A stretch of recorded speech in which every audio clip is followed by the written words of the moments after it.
weekend, but has the bearded one turned the corner? And in Los Angeles, how Carmelo Anthony became the Lakers' catalyst by finding a new role in LA. And Janae tells us about how the Bulls' revamped offense is seeing red as NBA Today starts right now.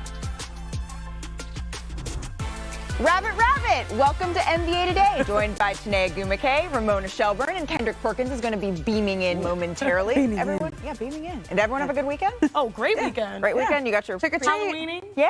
With little ones. Yeah. What was Danny? He was a little piggy. Oh my gosh, I love it. All right, diving into the NBA today, Ramona, you have an update on Joel Embiid. What can you tell us? Well, he's going to sit out of tonight's game against the Portland Trailblazers. They're calling it rest. They have a couple of back-to-backs in the next 7 days. But over the weekend, he did have an MRI on that troublesome right knee that has been bothering him pretty much since the beginning of the season when he knocked knees with Jonas Valanciunas.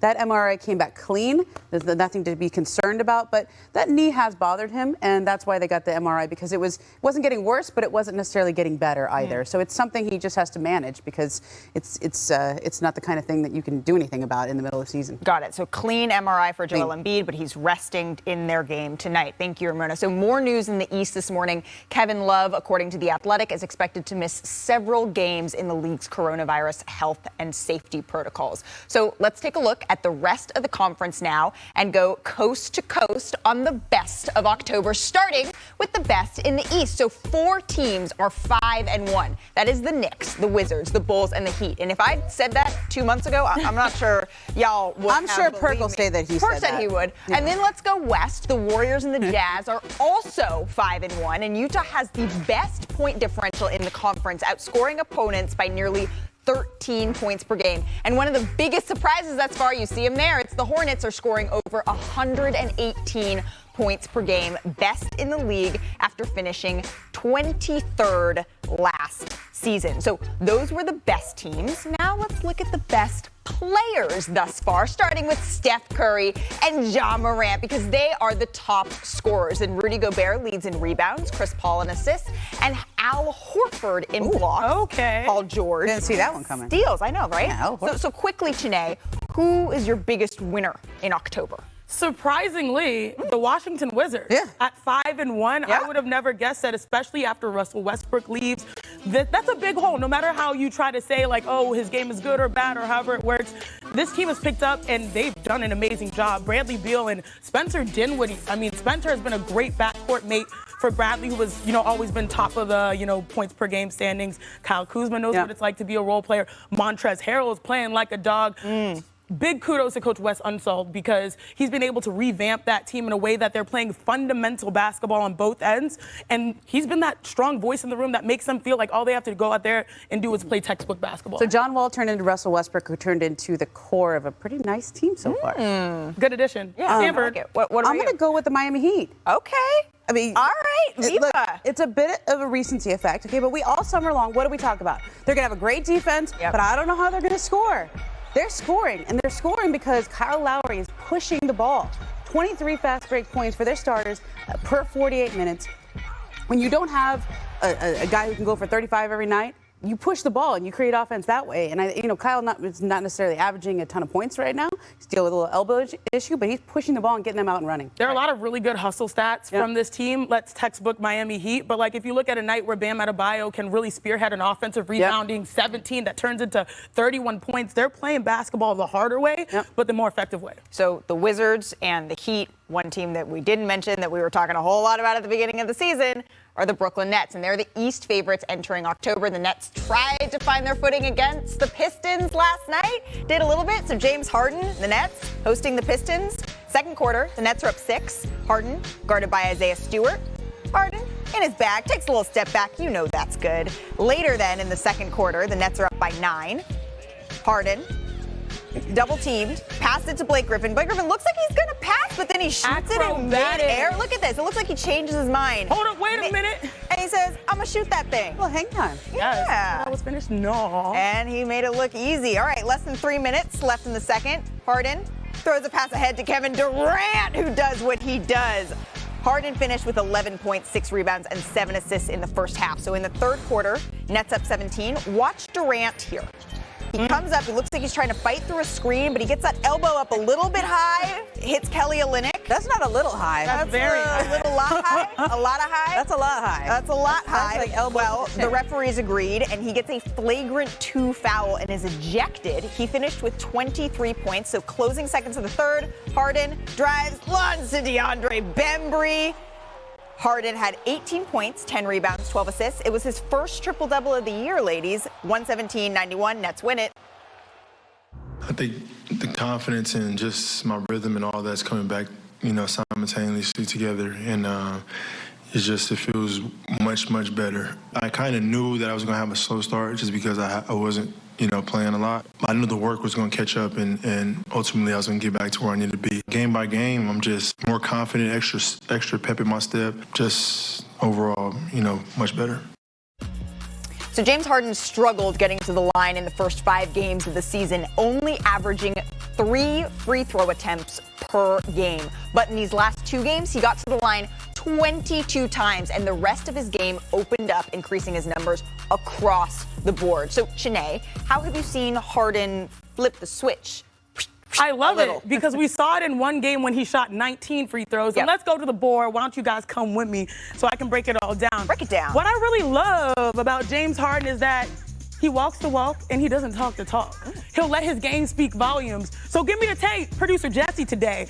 This is what he was dealing with the beginning of the season. A lot of contact, drawing fouls, and getting up. He's a very durable player with the exception of last year.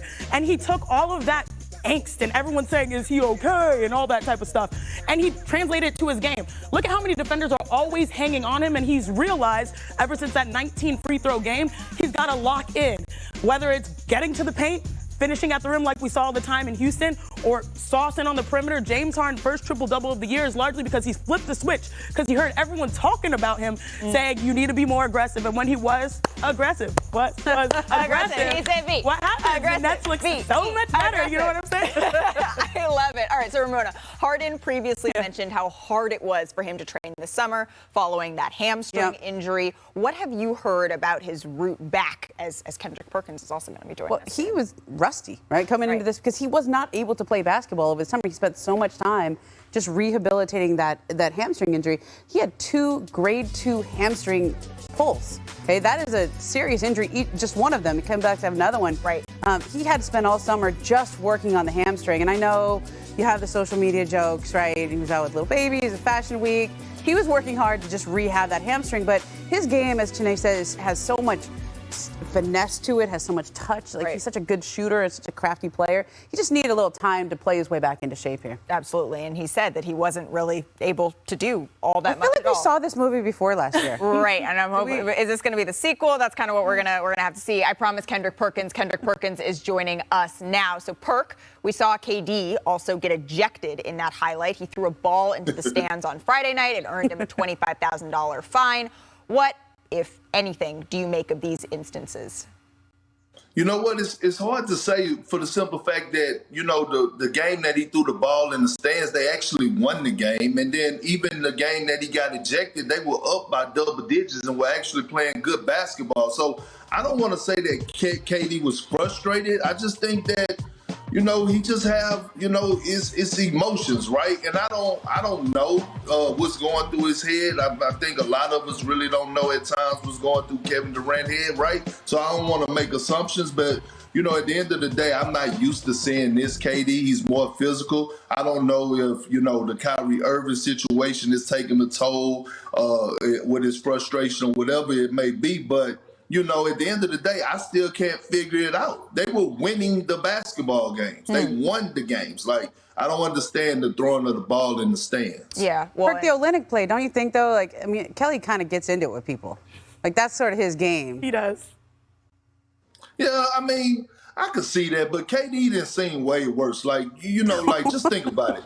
Battling with PJ Tucker, it doesn't get any worse than that, right? He didn't battle with PJ Tucker throughout the series It's nothing that Kelly Olynyk could do to frustrate him. Like, you know, I don't know. I can't really tell. Well, I do know a little bit, my brother Perk. I do think that this emotional reaction right now, what are they, 2-3 or so on the season? I think that a lot of people have been talking about their team. And KD, I'm actually happy that he has shown a little, energy emotionally, but like, make sure everybody's safe, whether it's a player, Kelly Olynyk, or the fan, you got to make sure everyone's safe. But like you saw at the end of my breakdown, James Harden flexing and emotional. Yeah. That is very rare. These are two guys that are typically methodical and almost robotic when they play the game. And I think that that's a lot of the pressure that they're hearing, and they're trying to turn that pressure into performance, which they have. That sometimes, when your coach gets ejected, it galvanizes people. And you're raising the roof. They were able to win those 2 games, as Kendrick Perkins mentioned. And then Kevin Durant said, I was really just trying to fight through the screen. And looking back on the replay, it was a little physical. He also, ref said he should have been ejected when he threw that ball into the stands when they looked back at the replay. So those were 2 instances that could have gone differently than they did. But hey, what do they say? At the end of the day, winning cures everything. And speaking of winning, coming up, it is the top of the top. We show you the best from around the association, including the best Halloween costumes. And Draymond Green loves the way the league is calling or not calling fouls. Is the league in a sweet spot with its physicality? Plus, we look back on the diamond anniversary of the first ever game. Next on NBA Today. It has to be LeBron, right? Was that Freddie Krueger? Yeah. Oh, yeah. Oh, for sure. Right?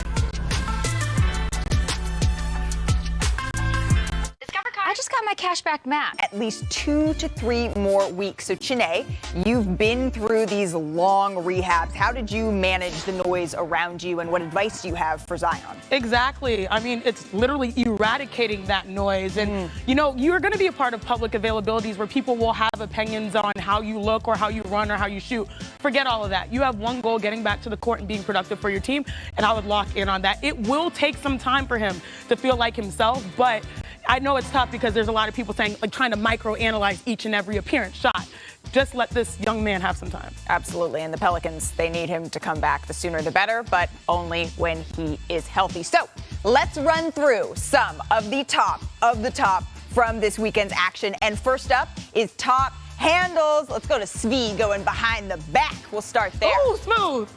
Oh! Yeah, that's like the cone drill. You know when you play basketball as a kid, you go here, bam, right there. That's clean. He was like, all right, this is my human cone, and I'm just going to move right through it. When you dunk, you get I'm going to move right through it. And then we're going to also head to Chicago. DeMar DeRozan. Oh, I love this one. Jordan Clarkson. I love this one. It's easy money. I love this one because he's a king of the mid-range. And guess what? Where Stop. He lives. You reach, I teach. You reach, I teach. Can we put that on a bumper sticker? 100%. Reach, I teach. I love 100%. that. I love that. And then last, we got Kevin. Sorry. I mean, that was rude. And look at the bench reaction. I hear you. I hear you watching that. I mean, look at the bench. The bench goes. That's why they call him the sniper, because sometimes it's like, bam, got your ankle. And you don't even see it coming. Bam, got man. your ankle. That, she said, bam, and then got your ankle. All right, let's go to top dunks. We start in Memphis, where Jared Jackson Jr., I mean, he destroys the rim. Can you still get up like that, Perk? Time. I've been waiting on this Jared Jackson Jr. right here. Nobody want to see layups. This is what we've been waiting on. Well, and then you got to go to Milwaukee. It's not often that guys can catch a body on Giannis Antetokounmpo like that. That's grown man type stuff, too. That's Shaq stuff right there. Finally, we got to come back to L.A. because, I mean, LeBron here, it just... He just got to show off. You know what I mean? Just lay the ball up. I mean, that was one where I actually got off my couch and was like, whoa, whoa. All right, headed to top duel, Luka Doncic versus Davion Mitchell. First, Luka gets the best of him a little bit here. All right. Okay. Luka's talking to the bench. He's saying you see that. Yeah, he's saying you see that. Gotta have that. You gotta have it. But then you gotta go to the other side because, you know Davion's got to have a word about this. You know he does. And Perk, you love Davion. I do. Look at that defense. That's look, I haven't seen defense like that since Tony Allen. Well, that's why you love him, right? Like, that's the guy who takes it seriously. And Luka's like, all right, I got to have a little bit of respect for that, right? So then we got top first impression. Finally, Cade Cunningham made his NBA debut on Saturday. Although he didn't have the best game, he played really hard. Take a look at this. Okay, he's active. See, and that's all you want. Like your first game out after being hurt, that's all you want. Is this a candidate for Let's Get It? Isn't that your segment, Perk? Yeah, I was just about to say that. Why is this even on here? This should be on Let's Get It when I'm in studio. This is you doing all the little things. Well, you're coming back into studio later this week. We're just going to have to take a deeper dive. All right.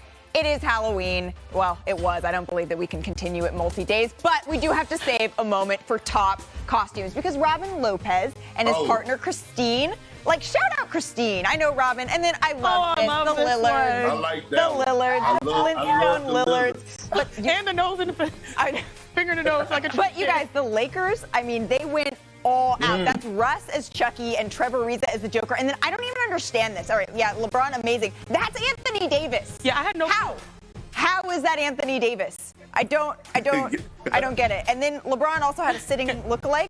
A doppelganger. Courtside, but actually this is the Rockets rookie Josh Christopher's older brother, Pat Christopher, and he's designed clothes for LeBron and was a counselor at LeBron's camp since 2007. But the internet didn't know all of this when they just saw, wait, that looks like LeBron seeing double. And after the game, LeBron had some fun, mixing it up courtside, tweeting, Ayo, true definition of two places at the same time. Somebody tell Patsy if he wants to be me for Halloween, just ask. Can I be you for Halloween, Janae? Absolutely. Can I be you for Halloween? Yeah, because we asked. So okay. that's the way that works. I think we could both, I could sit on your shoulders and I'd be that would work. Perk. That would. For Perk. Yeah. If I sit on your shoulders, then I could. That would be perfect. Absolutely. All right. Next year's costumes taken care of. All right. Coming up after another great performance off the bench, Carmelo Anthony explains why you shouldn't doubt his adaptability. Stay tuned to the NBA today.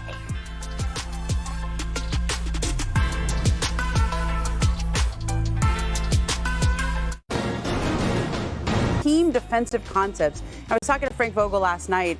He said he's really bought into the system, and when he does that, it's contagious for the rest of the team. So when you get veterans like Carmelo who are giving that kind of effort and doing the dirty work, like just on the block and banging with people down there when they're not getting stats. Now, last night he had stats, 4 blocks, 2 steals for Melo. He's never done that. Yeah, and he was looking good. Staples Center crowd they erupt for him every single time. But the question that certainly existed at the beginning of the season and is still playing itself out, right, is how are the veterans that you mentioned, how are all of them going to fit together? So what role has Anthony Davis played in that defensive cohesion? Yeah, look, the Lakers came into Sunday's game 27th overall in the league in defense. That's terrible for a team with Anthony Davis, a Defensive Player of the Year candidate every year he plays. But they moved him to the 5 yesterday, and I think that, Frank Vogel said they talked about it mostly because of Houston's lineup, and they had an opportunity to see how their smaller lineup looked. But I think this is here to stay. They look so good. They're +8 with him at the 5 there. But that starting lineup that they had, their net rating over the course of the season has not been good at all. The least effective player in that starting 5 has been DeAndre Jordan. So I think he moves to the bench, AD at the 5. And yesterday they went with Kent Bazemore and Avery Bradley as the 2 other starters. Those are defensive guys. Those are defensive-minded players. And this is Frank Vogel saying this is how this team needs to win. We need to make our money on the defensive end of the ball because they lost a lot of their good perimeter defenders, but now they still have Anthony Davis. Well, and we saw the Lakers have some success with Anthony Davis at the 5 on that championship run they made in the bubble. I know you were tweeting about this game, but you know who else, Ramona, who was tweeting about this game? Let me guess. It was Big Perk. I know he was watching the Lakers game intensely last night, late night Perk. So I want to ask you, Perk, what does Carmelo's performance say to you? It says a lot. And on every night with the Lakers, he's either going to be the 4th option, sometimes the 3rd option, sometimes the 2nd option, and even last night, the number 1 option. Look, Carmelo Anthony haven't seen this many wide open looks since Moby Dick was a goldfish, okay? And when you look at the pressure that LeBron James and Russell Westbrook puts on the defense, Melo is wide open, which all he has to do is catch and release. And that's what he does best is get buckets. And what I'm seeing is right now, Melo is flourishing in a role that they wanted Kyle Kuzma to do last year, right? Come in off the bench and provide a spark offensively and get buckets. And that's what he's doing. Okay, so then what is the areas of improvement you still want to see, Perk, for the Lakers? I mean, Ramona touched on it, Malika. It's that defense, right? And I think I tweeted last night about why put Anthony Davis at the center position if you're not going to feature him in the offense. And then I had to go back and think about it that I was a defensive-minded guy. And I also love what Frank Vogel is doing by putting Anthony Davis at center, even if he's not featured in the offense, because you know what it's doing? It's challenging Anthony Davis to be the anchor on defense. And that's what we saw last night. Forget the double-double that he had. I saw Anthony Davis anchoring the defense, switching out on pick and rolls, guarding little guards on perimeter, anchoring the defense, contesting things at the basket. The Rockets couldn't get nothing easy. And he was rebounding at a high level on both ends of the floor. So I actually love the move by Frank Vogel because it's in a way, it's challenging Anthony Davis without even saying a word to him. So quickly then, Perk, if I know it was against the Rockets, who've been struggling a bit this season, but if that continues, if Anthony Davis can continue to be the defensive anchor and they take a step up here, what's the ceiling for the Lakers, do you think? Oh, it's the championship. And we all know that he could do it, right? We saw it 2 years ago when at times Frank Vogel used him at the center position and challenged him, and he delivered in great fashion. It's all about his mindset. But if Anthony Davis is going to be the best defensive player on the floor night in and night out on both teams, the opponent and with the Lakers are going to win the championship with flying colors, and Anthony Davis is going to win his first Defensive Player of the Year award, which he could possibly win. And when you have perimeter guards, like a perimeter guard like Avery Bradley, it also takes a lot of pressure off of Anthony Davis. I love what Avery Bradley brings to the table, but AD being in tune and actually embracing the role of playing the center position will be everything for the Lakers. Well, and they don't even have their full cavalry yet, right, Perk? So we're going to see this get to shake out a little bit. Don't go anywhere because I'm going to need you in just a minute. The Lakers held the Rockets to just 85 last night, and throughout the league, offensive numbers are down compared to last season. The average offensive efficiency is down by 6 points per 100 possessions, and field goal and three-point percentages were also better last year. And Draymond Green and Steph Curry, they seem to be delighted by the way the game is being played now.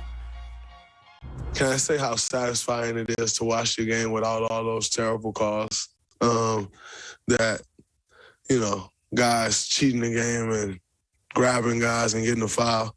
I've been really enjoying watching basketball this year. So kudos to the league and the referees. It's been great basketball to watch, and I think it's great for our game. For me, in Portland, the first preseason game, I had that one where I tried to draw a foul, and you just got rid of that impulse. Figure out what other options you have. It's great for the game. I know a lot of fans are loving it. The defensive-minded players are loving it. For us to like to put the ball in the basket, we focus on that. I've tried to, my entire career, so I don't think it's a huge adjustment, but I like it. As we welcome back Chanae, you heard what Dre and Steph said, so do you agree? This is why I love the Warriors. And this is why I love that duo of Draymond Green and Steph Curry. I absolutely agree because what have we been talking about? Not just great offense throughout, the NBA the last few years, but it's nice to bring back the great defense. When we look at teams like the Miami Heat and how they're completely switchable and Bam Adebayo is going to work. And we talk about teams like the Chicago Bulls who have brought in savvy vets, but then also we're seeing highlights of them defensively. Like, I love this. When you get so much offense, it's great for the numbers and analytics and for the fans, but we also want to see what makes basketball its truest essence, and that's just the hustle, the heart. And so that's what this, change has really brought, and I'm glad that both, having the cosign of the best arguably shooter of, all time, it's great. Steph Curry, for him to say, I agree too, so that, shooters have that balance. So Perk, where do you then find the happy medium between too much contact and too much freedom? Well, I'm just loving it overall. And I think you got to find the balance, but offensive players are getting challenged, okay? And that's the good thing about it, because guess what? They always say good D, but better O. And the reason being is because a person who guarding one of the prolific scorers in the league, like a James Harden, it brings out the best in them, right? And I heard Chanae and I heard Ramona, giving James Harden earlier in the show, and I wanted to address them about the hamstring issue. Go ahead. What happened with James Harden is that he heard the noise as well, right? He had to adjust to the foul call situation, and he did just that, and he delivered in great fashion right now in the past 2 games. But look, Good defense is going to bring the best out of great offensive players. And I love watching the game because now it's physicality. Now it's not refs stopping the play all the time. And now you're starting to see low-scoring games. You're starting to see games that's 104 to 103. Well, last year would have been 138 to 137. And so I'm loving the change along with Draymond and Steph Curry. Look, I have no problem with you, Big Perk. I want no smoke, and we're on the same page. And I want to give this one example. So if I'm going to touch Big Perk, normally I would not be able, if he was a guard, I would not be able to touch him again until he enters the paint. That's how hard playing defense is. Where should I touch him on his face? Wherever. So if I touched him here as a defender, I could not touch him again until he entered the paint. Right. That was near impossible for defenders. So I think I'm really glad for that focus point. I knew this was going to have this discussion with, because I got two bigs in here. I need a guard. Can someone send me a guard so I can get their opinion on this? Really, point guard Momo. We got to get her in here. All right, Wednesday on ESPN and the app. Trae Young and the Hawks take on KD, James Harden, and the 95th anniversary of the first game in league history. It tipped in 1946, and we have actual footage of that game where the Knicks opened the season on the road against the then Toronto Huskies. And no, there was no bing bong back then, but the Knicks did score the first ever bucket, so take a look.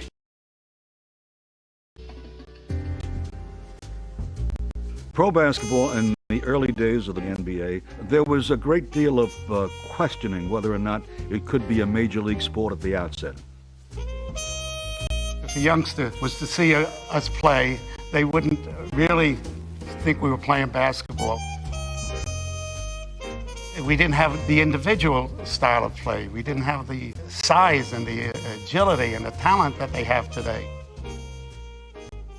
None of the writers really believed that we were better than the college teams.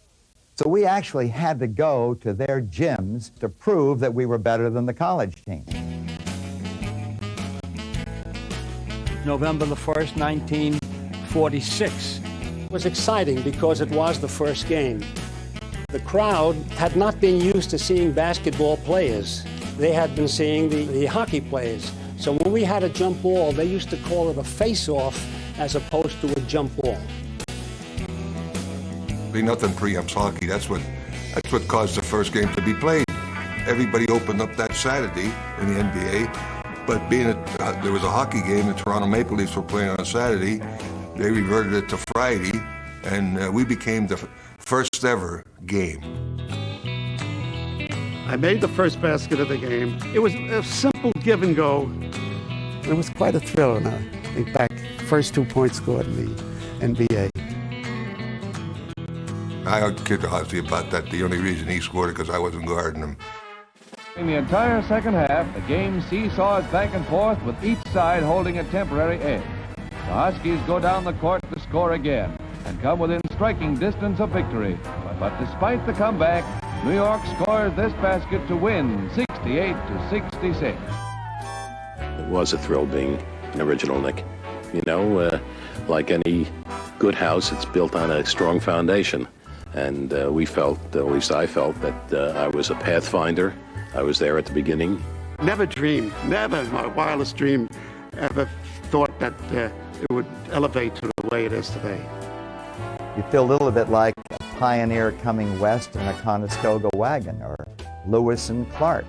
I mean, I wouldn't be as proud if basketball had become defunct or gone downhill, but look at the NBA right now. Coming up, after Chicago's torrid start to the season, Chennai explains how the New Looks Bulls are stampeding the opposition. NBA Today continues right after this.